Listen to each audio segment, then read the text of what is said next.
Hey guys and girls, I finally got that Mustang tranny off my bench and brought the VMAX back in.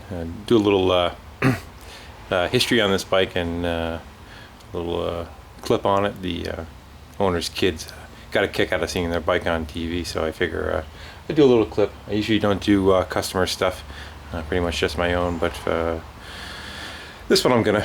It's a 98 VMAX that sat in a barn for quite a few years. I think I received this bike last year, or actually probably 2 years ago, and at that time basically the whole bike was had seen a lot of moisture, let's say. Everything that was aluminum on it was really kind of tough.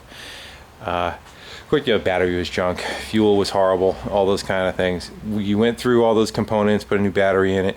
I pulled the carbs off of it twice and tried to get it to come back to life, and it ran, but the problem was it slowly would start the temp would start to come up and start to overheat. And basically he had taken it back, and I said, run it around a little bit, let's see what kind of shows up on it. And it progressively is getting worse again, to the point now where we did a thermostat on it probably about 3 weeks ago, 2 weeks ago, something like that, and that did not cure the overheat problem. And he finally went, and I had suggested to him to go and buy a book on it, and we did that for some of the troubleshooting components. And in there they had some checks for all the electronic components, what resistance you should get across the coils and the stator and the advance unit and all that. And I had gone through all those, and I did not find anything out of the ordinary. He did say the bike always seemed to run like 3/4 of the way up on the hot gauge since he had it. So to me it sounds like it's acting like a fuel problem. But before I even got into that, doing a compression test on this bike is kind of a pain, because it runs like those Hemi looking spark plug holders are way down inside a hole. And to make matters worse, it uses the little tiny spark plugs, very small shaft. They probably look normal to you on there, but if I put normal next to them, you'd see what I was talking about. Kind of wanted to make sure that compression was good on the motor, and all my compression testers run a different kind of I have a kit that probably has 6 different adapters, but they did not have one for that small of a plug, so I ended up having to make one. And that guy right there is a spark plug with the guts hollowed out of it, welded to an air hose fitting for your regular airline. And then I put an airline fitting on a compression tester gauge, and we were finally able to check pressure with that. And with that, we have 160 pounds on each cylinder. So at least we know the internals of the motor are good. The drain the carb fuel in each of the carbs, and it is yellow. That little bit of fuel that you see there should be clear. You shouldn't really see any color at it, and you could already tell that that's turning. And with that, it's not going to pick it up. Maybe not. Get you in a right light. If you look at the very bottom of that. Now this bike stayed indoors the whole time. Let's see if I like using a white cup, because you can tell if you have something in the fuel. If you look at the very bottom of that in there, you'll see something kind of like splashing around. Water's heavier than fuel, and it goes right down to the bottom. So it does go to show you that there was a little bit of water in that carburetor. Of course, that dark spot's right in the center, right where I want to try and see it. You can't see it on the bottom there. And it doesn't take much, because the water never disappears. It's heavier than the fuel, thicker than the fuel. It can't suck it up. It just stays there. So that on top of it can cause an issue. Going through the book, as I said, I had these carbs apart twice on this motor, and they were kind of a real pain to do. A V-twin is bad enough, but a V4 is even worse. And the fact that the way those suckers are packed in there, it's just a real nightmare to try to get everything out of there. The only thing that I see in the book that I wasn't able to clean on last time is there was a very short right here annotation, so showing that under the diaphragms and under that right there is another pilot jet. So most of the kind of carbs I've ever dealt with that setup, it's just like you go stick a little pin in it and you pop those covers out. Kind of see. Very better off with the flashlight. There's one right there. That's a piece of brass. Here's the one I dug out of this one.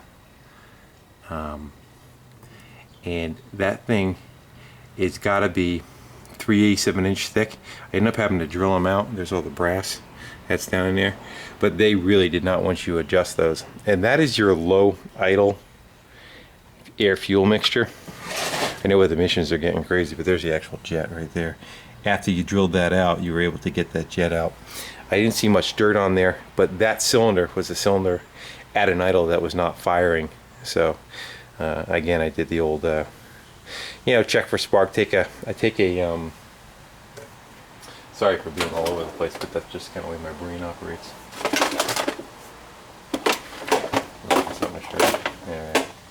What I do is I take a spark plug, just cut the electrode right off, and because most of the things will arc, across a regular gap, but if they'll arc across that, then you pretty much have a good spark during compression, because under compression it's a lot harder for the spark to jump across that air gap because the air is much more dense. So that showed to be okay. Compression showed to be okay. So kind of what I'm thinking with this now is I'm going to drill the rest of those out, put that diaphragm back in there, and fire it up and see if I can get myself to have a any kind of idle. If it doesn't pass or get any response out of it from that point, unfortunately I think we're either going to have to tear these carbs off again and get the actual rebuild kits with the diaphragms and everything in them. I did not see any holes, but it's kind of hard to say. And there's a bunch of these carbs probably have I think it's 2 diaphragms per carb, that one, and there's another smaller one. On top of that, there's probably 6 jets per carburetor.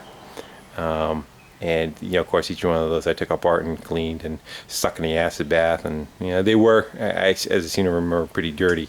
Unfortunately, sometimes carbs don't come back, and when you have 4 of them, it's really kind of hard to zero in on which one is working and which one's not. I have the vacuum gauges hooked up to it, trying to sync the carbs, and they're synced pretty good. They're not like really, I didn't have any issues with trying to get them to line up as far as that's concerned. But it just, before, when it left last time, it would idle, it would be okay. It would just, when you came off that flat spot, right after you come off of idle, say at like 1500 RPMs, it would kind of bog and then go. But you could ride the bike and go down the road, but as the temp gauge got hotter, that condition just got worse, and then it wouldn't restart. So hopefully we'll get some improvement out of it by doing these and pulling those pilot jets out of there and cleaning them up one more time. If not, we're either going to try to have to locate some new carburetors for this bike, or again try and pull them apart one more time, get the rebuild kits, and just see what we get out of that. That's what happens with unfortunately with the fuel that we have nowadays and sitting.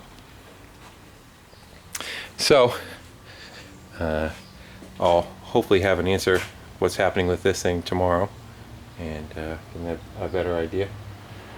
The Mustang Trans has been demoted to the outside. That's the old one that we took out, and probably going to shove that behind the garage for hold on to that for parts for a while, the other Mustang. And if that ends up not happening for a while, there's aluminum's worth a few bucks, and I think we're going to the scrap pile without a couple of key pieces I'm going to keep. Alright folks, thanks for watching. Like you see, please subscribe. Take care.